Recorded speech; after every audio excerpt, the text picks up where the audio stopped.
사도행전 1장 1절에서 11절 말씀을 가지고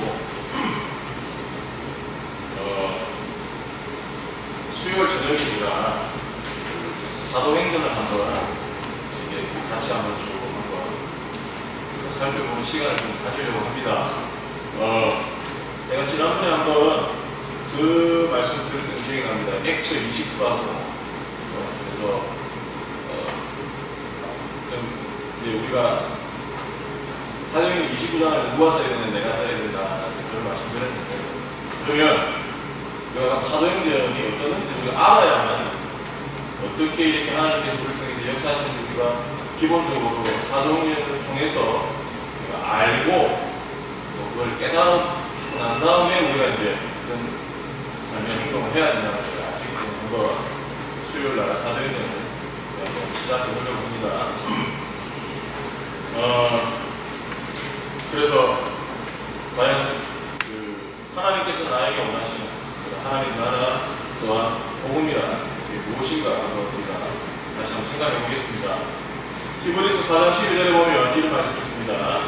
하나님의 말씀은 살아있고 활력이 있어 좌우의 날선 어떤 것보다도 예리하여 혼과 영과 및 관절과 골수를 찔러 쪼개기까지 하며 또 마음의 생각과 뜻을 판단하나니 이렇게 되어 있습니다. 하나님의 말씀이 옛날에 있었던 말씀이 아니라 지금도 살아서 내 삶 속에서 역사하고 또한 내 삶을 통해서 하나님의 말씀들이 나타나야 된다는 그런 말씀입니다. 하나님의 말씀의 어떤 그런 역사한 거에 영향력이 나타나지 않는다면 참 이게 힘든 거예요. 어려운 거예요. 극단적으로 얘기하면 비극입니다. 예수 믿는 우리 입장에서 비극인 거지. 그래서 사도행전을 통해서 하나님의 성령님의 역사하시는 우리가 한번 찾아가도록 하겠습니다. 마이크가 없으니까 목에 힘을 주고 그냥 힘이 드네요, 지금. 뒤에 잘 들리, 당면이 주사람 잘 들리나요? 예.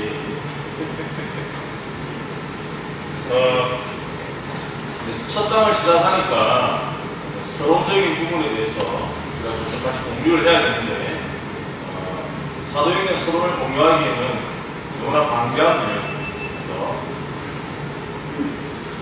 나머지 어떤 서론 부분에 대해서 우리가 좀 나중에 시간을 내어서 교회사, 예루살렘 초대교회 불사에서 교회사 남살공으로서 하긴 하고, 지금은 그냥 제가 간단하게 사도행전의 서론적인 부분에 대해서 좀 말씀드리겠습니다.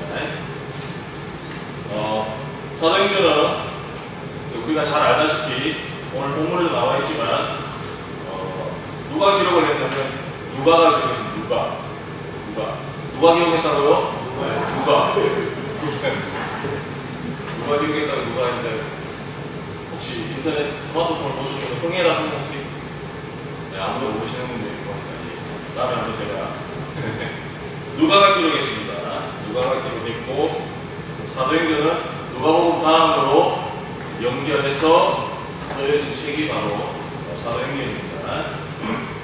그리고 사도행전은 1장에 보니까 예수님의 성천하신 기사가 기록되어 있습니다. 예수님께서 부활하시고 40일 동안 세상에 계시다가 성천하신 대한 기사가 기록되어 있습니다. 물론 복음서에도 보면 마가복음이나 누가복음에 성천에 대한 기사가 있지만 이렇게 사도행전처럼 정확하게 기록되어 있지 않습니다. 그래서 사도행전에 나와 있는 이 성천 기사가 어떻게 보면 가장 정확하다고 이야기할 수 있습니다. 그리고 사도행전을 이해하기 위해서 가장 중요한 것이 무엇이냐니까 성령입니다. 성령. 헬라어로 성유마. 예. 구약에서는 누아 그래가지고 하나님의 생기라고 표현됩니다. 근데 우리가 지금 이 시간에도 성령을 이야기하기, 성령이 어떻다라고 이야기하기에는 너무나 많은 시간이 걸리기 때문에 생각 안 하겠습니다. 제가 대학원 다닐 때도 한 학기 동안 성령론, 성령에 대해서 수업을 했어요. 한 학기 동안 대학원에서 무려 3학분짜리 수업을 했습니다. 하면서 저도 무슨 말인지 하나도 모르겠어요. 왜 모르냐니까 용어가 너무 어려워요. 용어가 너무 어려워서 한 번은 제가 성경론 수업 시간에 발전을 했어요. 제가 발전했는데 발표는 제가 무슨 말 하는지도 몰라가지고 그 정도로 이 성경론을 우리가 이해하기는 정말 힘이 됩니다.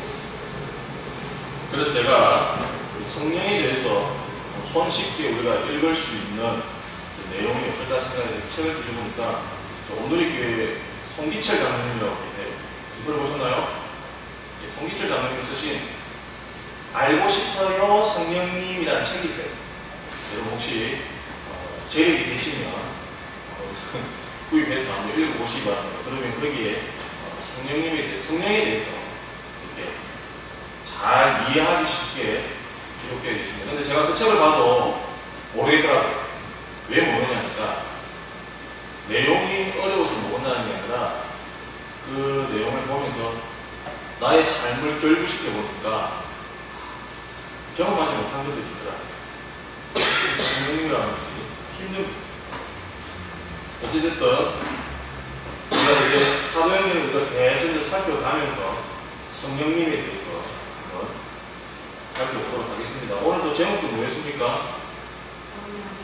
그죠? 성령이 임하시며 처음에 성령이 너희에게 임하시며 성령이 우리에게 임했다는 거죠. 그리고 사도행전을 이해하면서 가장 중요한 것이 뭐냐니까 하나님의 나라입니다. 하나님의 나라. 제일 중요한 것이 성령. 그리고 또 같이 중요한 것이 뭐냐니까 하나님의 나라라는 것입니다. 내용은 다릅니다. 분명히 내용은 다르지만 그러나 이 두 개가 사도행전을 큰 축을 이루면서 함께 가고 있다는 것입니다. 하나님의 나라. 하나님의 나라가 사도행전을 가장 중요한 부분이라고 할 수 있는데 바로 이 하나님의 나라를 전파하면서 예수님의 제자 그리고 사도 바울이 하나님의 나라를 전파하면서 죽어갔다는 거예요. 과연 그 하나님의 나라가 무엇이길래 그들이 하나님의 나라를 전파하면서 죽어갔다는 거죠. 우리가 하나님의 나라를 전파한다는 것을 우리가 미시오데이라고 해요. 미시오데이. 하나님의 선교라고 우리가 표현을 하고 있습니다. 예수님께서 이 땅에 오셔가지고 전파하셨던 것이 바로 하나님의 나라입니다. 마가복음 1장 15절에 보니까 이렇게 기록되어 있습니다. 이르시되 때가 찼고 하나님의 나라가 가까이 왔으니 회개하고 복음을 믿으라 하시더라. 이렇게 되어 있습니다. 하나님의 나라가 어떻게 했다고요? 가까이 왔다. 다시 한번 정리하겠습니다. 서론에서 가장 중요한 것이 서론이 아니라 사도행전에서 가장 중요한 것이 뭐냐니까 성령 그리고 하나님의 나라. 성령과 하나님의 나라가 이렇게 합쳐서 이렇게 흘러가는 것입니다. 그래서 이제 우리가 본문을 중심으로 우리가 첫 시작하면서 성령이 우리에게 임하시면 어떤 문제들이, 어떤 것들이 해결되고 무엇이 일어나는지에 대해서 한번 오늘은 한 두 가지 정도로만 제가 한번 생각을 해봤습니다. 그래서 여러분 부담 갖지 마시고 편안한 마음으로 이렇게 들어주시기 바랍니다. 그래서 첫 번째, 성령을 통해 개인의 한계를 무너뜨려야 한다. 이렇게 생각합니다. 이게 지금 무슨 말인지 지금 잘 이해가 안 되겠지만 이제 풀어나가다 보면 이해가 돼요. 첫 번째 뭐라고요? 성령을 통해서 개인의 한계를 무너뜨려야 한다. 오늘 본문에 보니까 예수님께서 부활하시고 며칠입니까? 제 소리가 혹시 안 들리시나요? 40일. 예, 부활하시고 며칠? 40일. 예, 40일 동안 이렇게 되죠. 오늘 그 본문에 보니까 3절에 보니까 40일 동안 그들에게 보이시며 이렇게 40일 동안 예수님께서 40일 동안 부활하셔가지고 40일 동안 뭘 했냐는 거죠. 그치? 40일 동안 보니까 뭘 하셨냐니까 예수님께서 부활하셨다는 사실을 제자들에게 가르쳤다. 예수님께서 뭐 하신 사실을? 부활하신 사실을 제자들에게 가르쳤다. 3절에 오늘 여기 보니까 이렇게 나와 있습니다.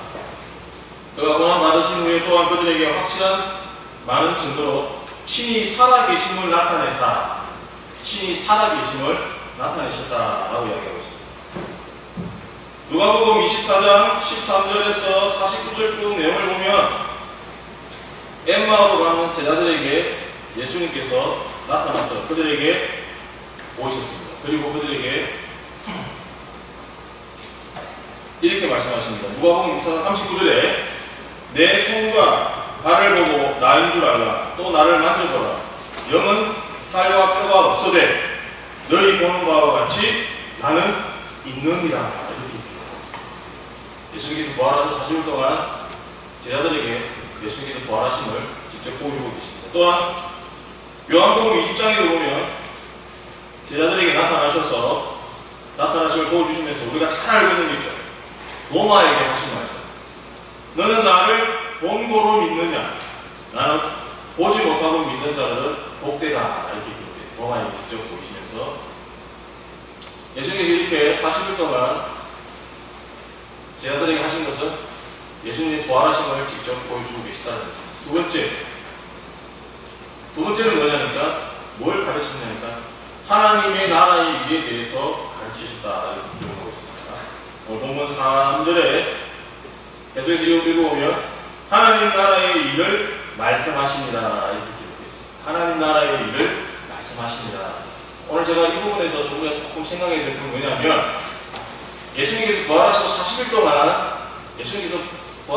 동안 제자들에게 가르치셨다라는 하나님 나라에서 가르쳤다는 것은요 참 중요한 것입니다. 왜냐하면 예수님께서 3년 동안 공생의 기간에도 계속해서 그들에게 하나님 나라에서 가르쳤습니다. 하나님 나라에서 선포하셨고 그리고 이 순간이 뭐냐면 이제 예수님께서 거의 성천하셔야 됩니다. 이제 성천하셔야 됩니다. 그럼 예수님께서 이 땅에서 성천하시고 나면 제자들은 어떻게 되는 것입니까? 갈 바를 몰라 헤매는 예수님이 안 계십니다. 지난번에 제가 한번 설교했던 엘리야의 어떤 상황과 비슷한 거예요. 엘리야가 급하게 엘리사에게 박제전사로 이렇게 죽는 것. 지금 예수님 어떻게 보면 이제 성천하시고 난 다음에 제자들에게 어떤 마지막으로 더 확실하게 하나님 나라에 대해서 그들에게 가르치시고 계시다는 것입니다. 그리고 세 번째, 성령님의 보편적 역사를 기다리게끔 분부하고 있습니다. 오늘 사절에 보니까 이렇게 기록되어 있습니다. 사도와 함께 모이사 그들에게 분부하여 이르시되 예루살렘을 떠나지 말고 내게서 들은 바 아버지께서 약속하신 것을 기다리라. 어떻게 보면 이제는 예수님께서 성천하시고 난 다음에 너희들이 이제 뭘 어떻게 해야 돼? 준비를 해. 그래서 저는 이 예수님께서 40일, 그래서 저는 제 나름대로 이렇게 표현했습니다. 위대한 40일이다. 어떤 40일이라고요? 위대한 40일. 이거 여러분, 우리가 그냥 쉽게 그냥 그랬지 하고 넘길 일이 아닙니다. 예수님께서 제자들에게 얼마나 간절한 마음으로 예수님께서 부활하신 모습을 보여주고 그들에게 하나님 나라에 대해서 가르치고 그리고 성령을 여기서 말하는 게 기다리라는 것이 예수님께서 말씀하신 기다렸던 그 성령을 기다리라고 약속하는 여러분 이거는 정말 오늘 우리 대신방을 하면서 조명희 장로님께서 누구 이렇게 이렇게 옛날에 가르쳤던 제자 이렇게 이야기하시는데 서성은 그런 것입니다. 제자에게 뭔가 하나 더 우리 문집사님 오늘도 애들한테 내가 하나 더 가르쳐 주려고 나만 이렇게 애들이 무서워가지고 무서워 그랬다는데 선생님 마음 그런 거예요. 제자들에게 마지막으로 하나 더 주고 싶어요. 근데 이것은 우리가 인생을 보면 이런 게 아니라 정말 제자들에게 있어서 너무나 중요한 것이에요. 예수님이 부활하신 그리고 예수님께서 말씀하신 하나님의 나라 그리고 기다려야 되는 그 성령 그 너무나 중요한 것이에요. 이걸 만약에 놓친다 그러면 그들은 제자로서의 아무런 힘도 없고 의미도 없는 것입니다. 이것이 너무나 중요한 것입니다. 그런데 이 제자들은 예수님의 마음을 몰랐던 것 같아요. 6절에 보니까 제자들이 이렇게 질문합니다. 그들이 모였을 때 예수께 여쭈어 이르되 주께서 이스라엘 나라를 회복하시니 이때입니까? 지금 예수님은 이제 승천하시기 전에 제자들에게 부활하신 예수님 그리고 하나님 나라에 대해서 그렇게 혼신의 힘을 다해서 가르쳤는데 고작 제자들은 물어본다는 게 이스라엘 회복이 언제입니까? 이렇게 물어요.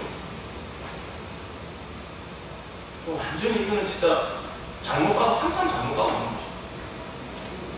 제가 아까도 말씀드렸듯이 예수님께서 3년 동안 그리고 부활하시고 40일 동안 그렇게 하나님 나라에 대해서 성령에 대해서 예수님의 부활에 대해서 말씀하셨는데 제자들은 엉뚱한 생각하면 안 돼요.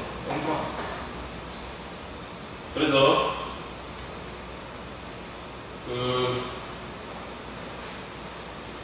어떤 목사님께서 이 부분을 이렇게 규정을 하고 있더라고요.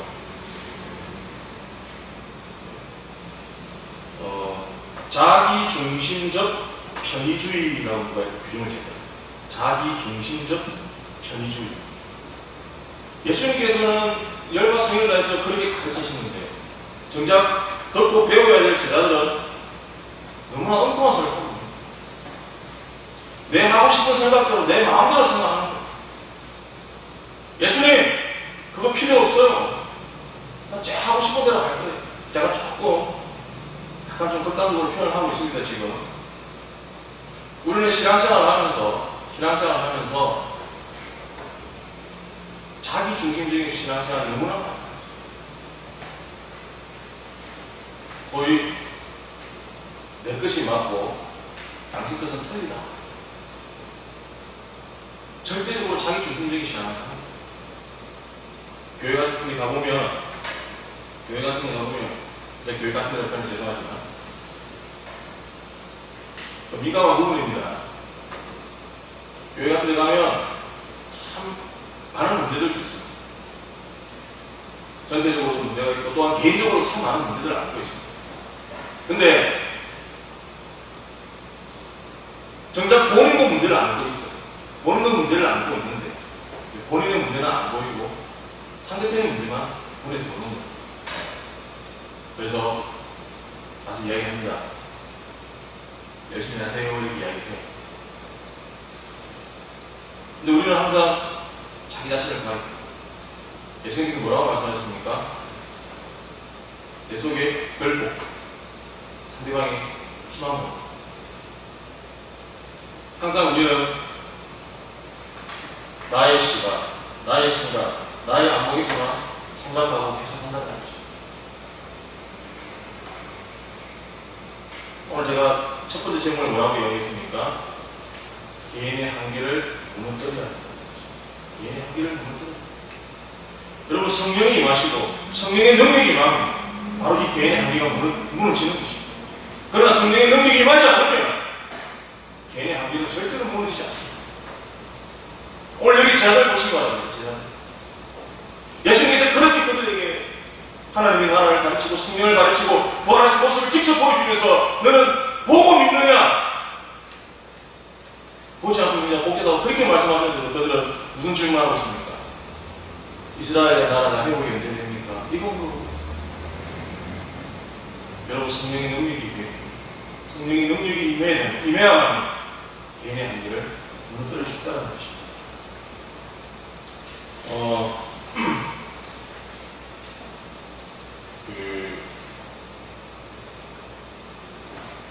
시인과 천상이라는 하덕규 씨라고 혹시 아세요? 가수. 지금 하덕규 목사님이 되셨죠. 조성모 가시나 가사에 이렇게 이런 가사가 있습니다. 내 속에 내가 너무도 많아 당신의 쉴 곳 없네. 내 속에 헛된 바램들로 당신이 편할 곳 없네. 내 속에 내가 어쩔 수 없는 어둠 당신의 쉴 자리를 뺏고 이렇게 해서 내 속에 내가 너무 많아 당신의 쉴 곳 없네. 이런 가사가 있습니다.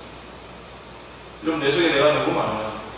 내 속에 하나님이 들어오지 못하시고 내 속에 성령님이 들어오지 못하시기 때문에 나의 자아는 계속해서 올라가요. 하늘 모르고 올라가고. 여러분 성령의 능력을 사모하시기 바랍니다. 사모하셔야 됩니다. 그래야만 내 자신이 무너지는 거예요. 내 속에 내가 만들어놓은 바벨탑이 무너지는 것입니다. 두 번째는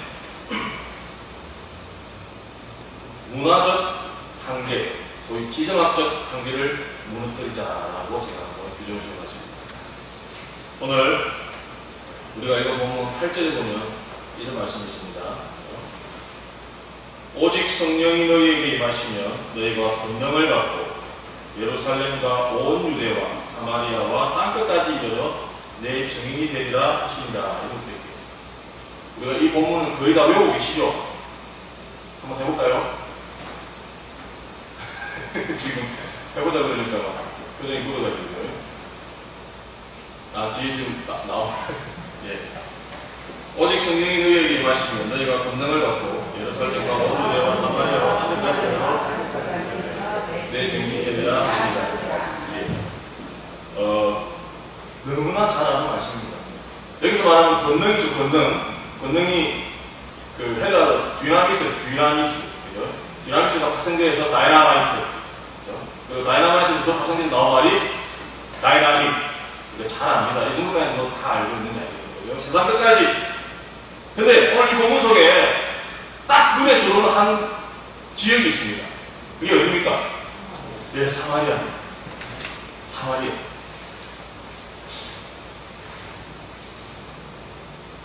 예루살렘과 온 유대와 땅끝까지는 이해가 되는데 왜 예수님께서 성천하시면서 마지막에 왜 사마리아를 굳이 언급하셨을까? 갑자기 궁금해지지 않나요? 아니면 혹시 늘 궁금해하셨나요? 여러분, 예수님께서 왜 성천하시면서 사마리아를 언급했습니까? 이것도 상당히 민감한 문제입니다. 우리가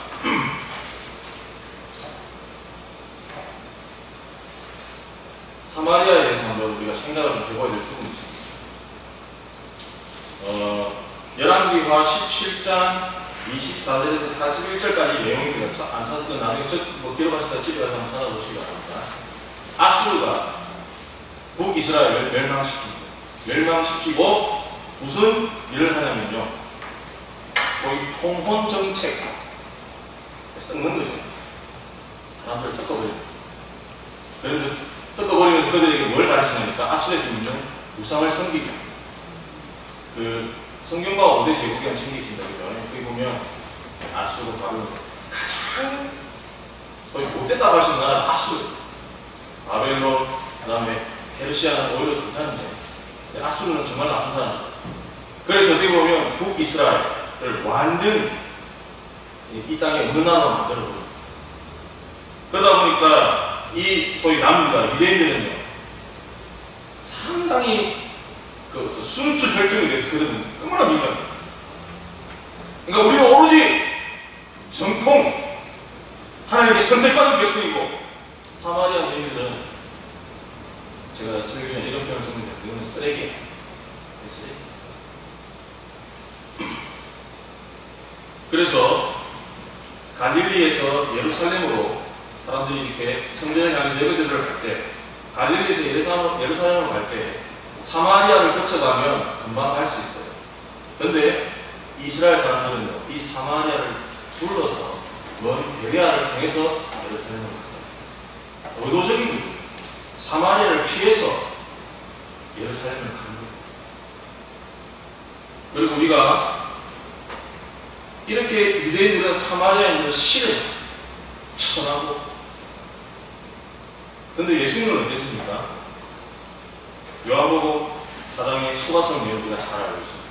그리고 누가복음 10장에 강도 많은 사람을 누가 구해줍니까? 사마리아 사람입니다. 그 다음에 누가복음 17장에 보면 문둥병이 걸린 10명의 환자 중에 한 사람, 사마리아 사람만 예수님께 돌아와서 감사합니다. 예수님은 유대인들이 싫어하고 유대인들이 소위 쓰레기라고 생각하는 그 사람들을 예수님은 끝까지 품고 가셨어요. 그 품고 가셨던 결정적인 순간이 어느 순간이냐면 누가복음 9장에 나와요. 9장 51절, 55절에 보면 그 내용들이 쭉 나와있어요. 제자들이 막 예수님께서 이제 예루살렘으로 가셔야 되기 때문에 사마리아를 거쳐갑니다. 근데 결국 예수님께서 사마리아를 통과하지 못하게 됩니다. 왜? 사마리아인이 거절을 하게 됩니다. 그때 제 아들이 예수님 저를 그냥 확 그럴 때 예수님께서 누가복음 9장 55절에 이렇게 말씀하고 있습니다. 우리 한번 찾아볼까요? 누가복음 9장 55절.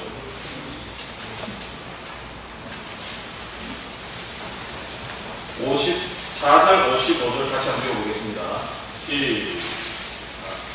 시작. 제자 야고보와 요한이 길을 걷고 있는데 주여 우리가 물을 명하여 하늘로부터 내려 저들을 멸하기를 원하시나이까 예수께서 돌아보시며 꾸짖으시고 근데 이 본문을 저희가 킹 제임스 버전입니다. 킹 제임스 버전을 보니까 이렇게 기록되어 있습니다.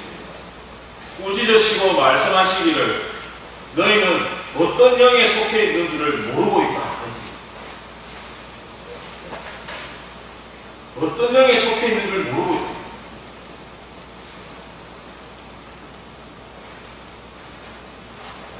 예수님의 제자들은 지금 어떻게 보면 분노의 영, 편견의 영,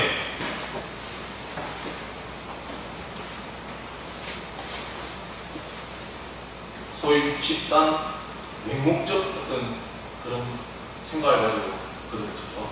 그러나 예수님은 어땠습니까? 너희들이 지금 도대체 어떤 영에 속해 있느냐? 그걸 모르고 있다고 예수님은 그러시십니다.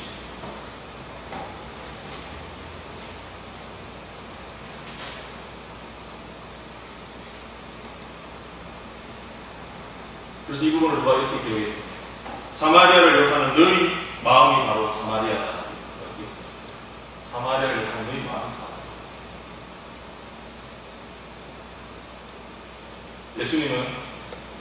예수님은 모든 사람들이 싫어하고 특히 유대인들이 싫어하는 사마리아를 품었습니다. 그래서 예수님께서 성천하실 때 예루살렘과 온 유대와 사마리아를 붙이는 거죠. 여러분 이것이 바로 문화적, 소위 지정학적 한계를 무너뜨리는 것입니다. 오늘 이 사도행전 1장에 나와 있는 말씀들은 소위 예수님의 어떤 성천하실 때 예언의 말씀입니다. 예수님의 제자들은 결국 자신의 한계를 다 무너뜨렸습니다. 그리고 지역적 한계를 다 무너뜨렸습니다. 그래서 소위 그들에게 성령의 능력이 임합니다. 여러분 이걸 무너뜨리지 않으면요 우리 속에 성령의 능력이 임하지 않습니다. 오직 성령이 너희에게 임하시면 우리는 권능을 받는 것입니다.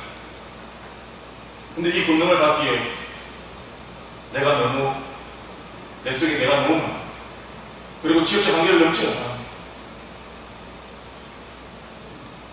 사도행전을 우리가 계속 이렇게 살펴보겠지만 결국 제자들과 바울의 선교회, 소위 선교 대상은 유대인, 사마리아, 이방인 이렇게 흘러가고 있다는 것입니다. 그래서 사도행전 1장에서 7장까지는 예루살렘의 어떤 선교 이야기고 그리고 8장에서 12절 이것이 바로 유다와 사마리아의 복음을 전파하는 내용들입니다. 그래서 사도행전 8장 1절에 보니까 이렇게 기록되어 있습니다. 그날에 예루살렘에 있는 교회에 큰 박해가 있어 사도 외에는 다 유대와 사마리아 모든 땅으로 흩어집니다. 그리고 8장 5절에 보니까 빌립이 사마리아 성에 내려가 그리스도를 백성에게 전파하니 결국 예수님의 제자와 사도 바울은 바로 사도행전 1장에서 이 말씀을 그대로 받아들이고 그들에게 성령이 임하고 그들이 권능이 나타날 때 자신의 한계와 지역적 한계를 무너뜨리고 하나님의 뜻을 이루었다는 것입니다. 결론입니다.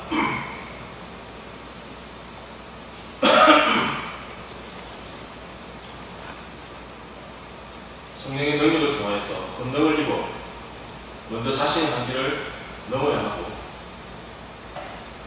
자신의 한계를 넘었을 때 결국 나가 아닌 타자가 눈에 들어오는 것입니다. 그래서 그들에게 손을 내밀 수 있는 것입니다. 그리고 자신의 한계를 넘었을 때 또한 문화적, 지역적 한계를 넘어서 소위 우리가 말하는 열방을 품고 나아갈 수 있다는 것이죠. 제가 지난번에 생각했을 때 하나님께서 우리를 어떻게 해요? 열방의 제사장으로 세워주신다.